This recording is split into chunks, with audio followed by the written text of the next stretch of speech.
Hey you guys, welcome back to my channel. If you're new, my name is Allie, and I'm excited for today's video because I'm going to be bringing you some super easy summer meal ideas. And when I say easy, I mean it does not get any easier than these recipes. I have the recipes over on Pinterest and I will link all of them in the description box below for you guys. So if you like these types of videos, make sure you're subscribed to the channel so that you don't miss any of those things. Also, we are in the process of moving into our first home and we're moving in 2 weeks. So if you want to follow along on that journey with us, then again, make sure you're subscribed so you don't miss it. In this video, I'm going to be sharing with you 3 summer meal ideas. We're going to do baked tortellini, which you could actually do all year long. And then we're going to do a caprese sandwich, as well as these super cute sausage, potato, and green bean foil packets. I think these are going to be a huge hit with the kids because they're individually packaged, and for some reason kids just like that kind of stuff. So let's go ahead and get started. I'm going to start with the baked tortellini, and you guys, it's only 5, maybe 6 ingredients. Super simple. I'm not going to give you step-by-step instructions and exact measurements for these recipes because I'll have everything linked in the description box below for you, but I will share some of the tips and tricks that I have discovered from making these myself.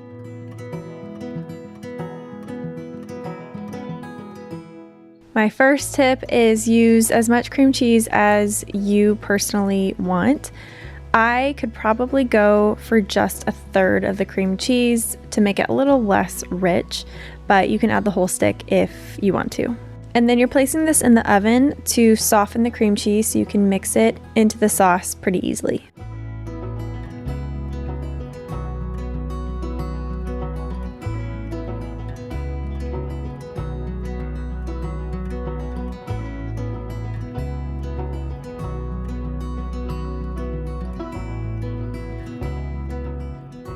And this is an additional step that I decided to take because our family likes to eat meat. I'm just browning up some Italian sausage. This is mild because the kids are going to be eating this, and I'll be adding this to the whole mixture, but this was not in the recipe. It's just something that I decided to add.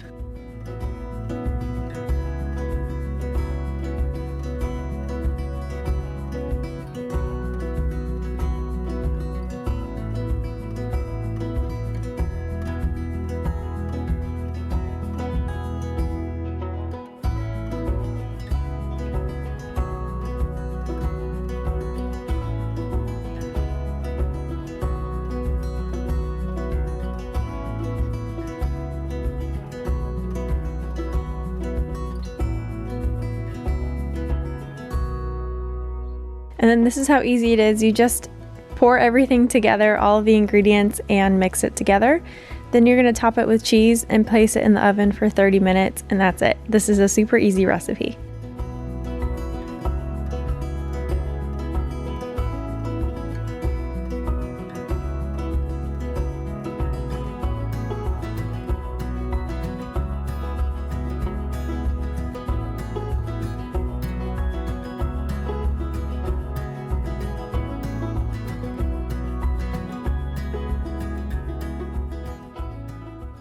The baked tortellini is in the oven and it's gonna cook for 30 minutes. But while it's baking, I did wanna say really quick, I followed a recipe for this, but I kind of tweaked it and made it my own.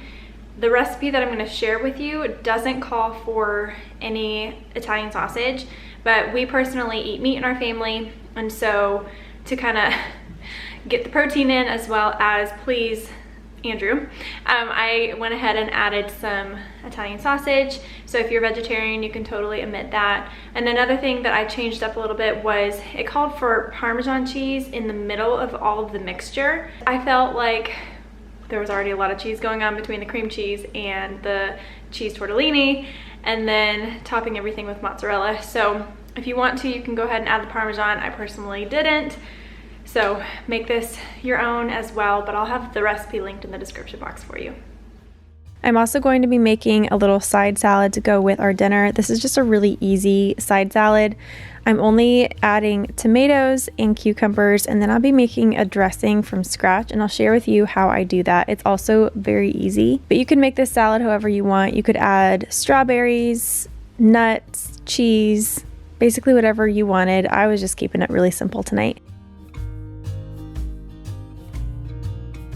I'll have this recipe linked in the description box below for you guys as well, but basically you just add all of the ingredients into a mason jar, add the lid, and give it a good shake, and that's it. And then you can store this in the refrigerator for a few days, and once you have the ingredients on hand, you can make this over and over again whenever you need a salad dressing.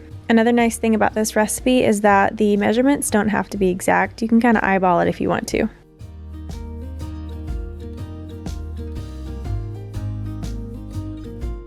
The Dijon mustard adds a nice bit of flavor as well as helps emulsify the oil. You don't necessarily know that you're tasting Dijon mustard, but it definitely adds flavor.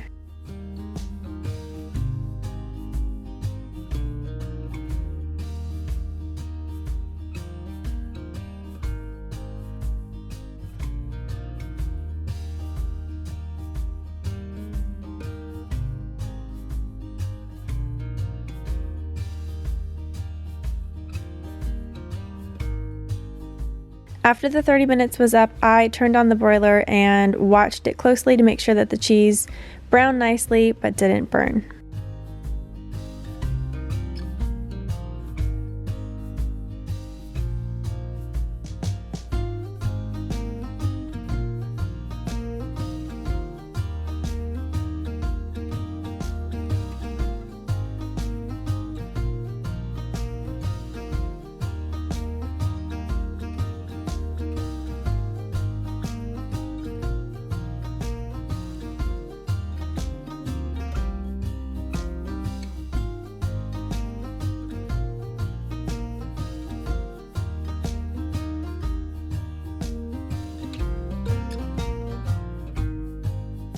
Next, I'm going to be making the Caprese sandwiches, and again, I'll have this recipe linked in the description box for you guys.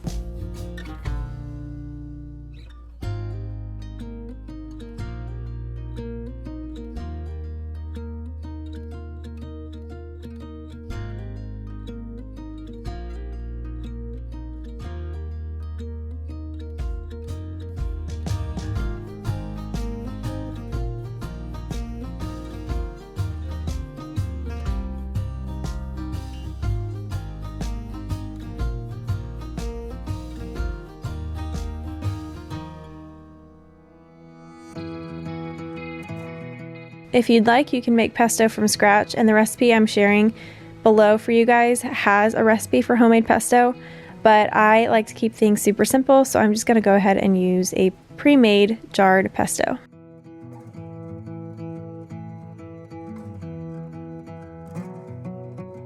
A panini maker would be ideal for these sandwiches. I don't have one personally, so I'm just using this pan here and modifying, but a panini maker would definitely be the best option if you have one.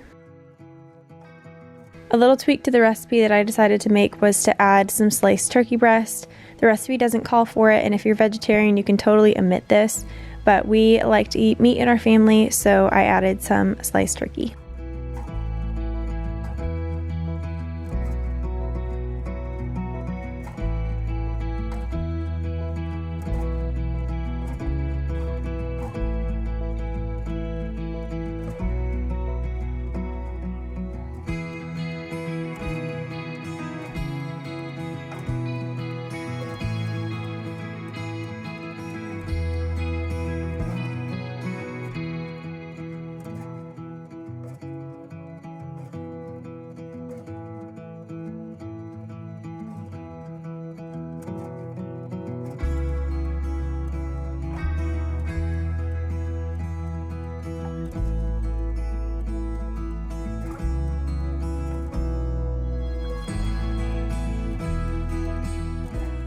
I went ahead and covered the sandwiches with a skillet to trap some of the steam and moisture, which helps to melt the cheese.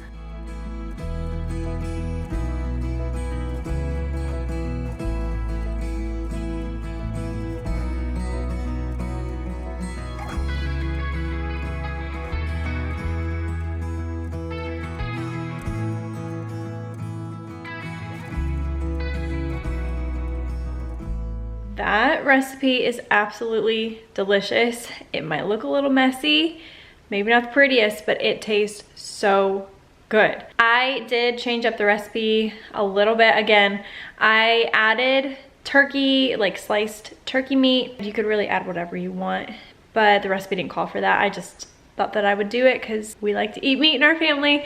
And then I also omitted the peppers.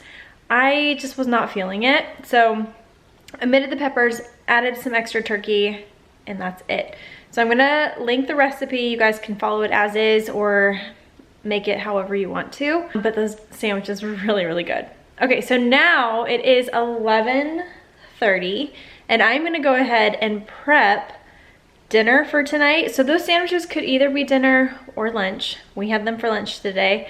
But now I'm gonna prep those foil packets and that's what we're gonna have for dinner. But these foil packets are awesome because you can make them ahead of time, put them in your fridge until you are ready to cook them for dinner. And they only take about 15 to 20 minutes either on the grill or you can put them in the oven. So let's get started. I'm gonna show you how to make these foil packets. It's super easy. The last meal that I'm going to be sharing with you guys are these super easy foil packets.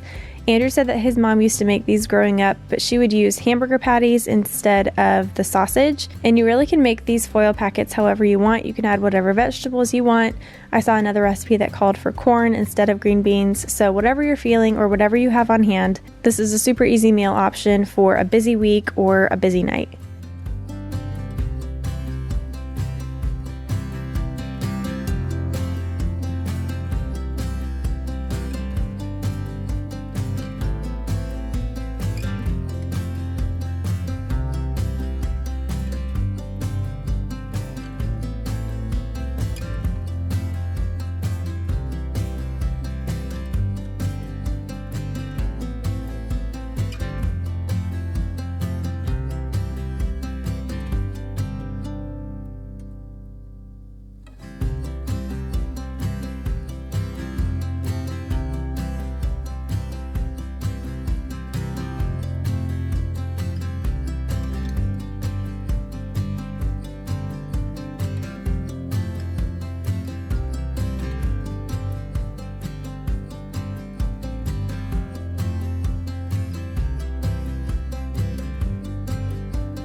For the seasonings, I chose 21 Seasoning Salute from Trader Joe's for the kids' packets, and then we did Old Bay seasoning for Andrew's and my packets. And I didn't show myself salting and peppering, but you do want to make sure to add plenty of salt and pepper.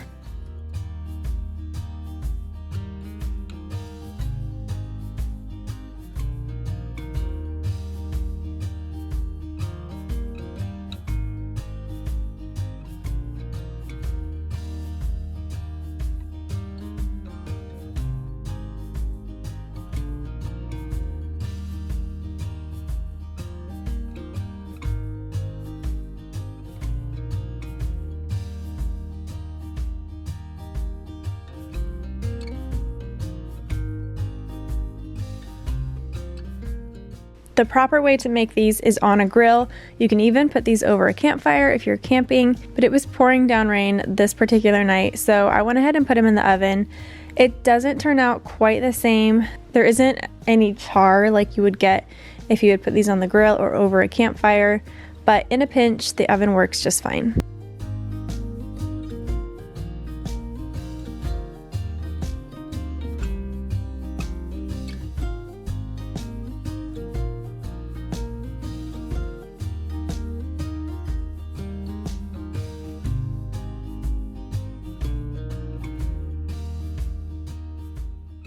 I knew the kids would like these, but I was surprised at how much the kids really liked these, and I think it was because everything was so simple. Emerson told me several times that dinner was delicious.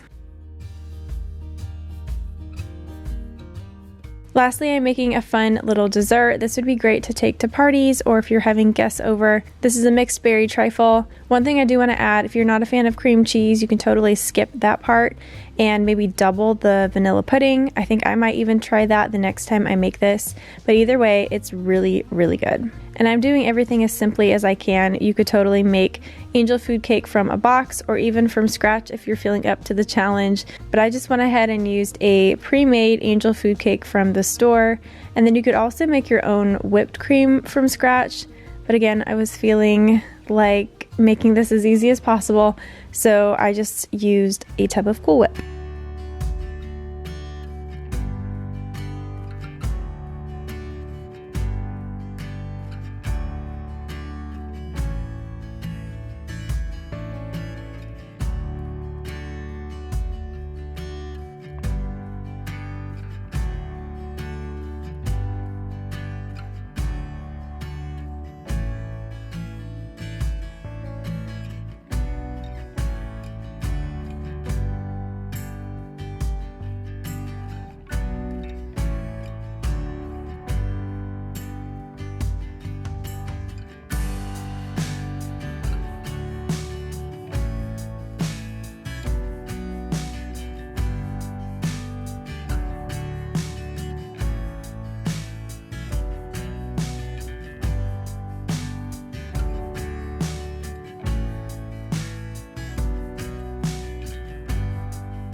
I'd never owned a trifle dish before, but it's one of those things that I feel like every person should have in their home. I looked everywhere for one and finally found one at Target. This recipe just gets better the longer that it sits. We ate it right away, but then I let it sit in the fridge overnight and it was actually much better the next day.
That's going to be it for today's video. Thank you guys so much for watching. If you like this type of video and you'd like to see more, please let me know down below in the comments. Make sure you're subscribed to the channel if you haven't done so already.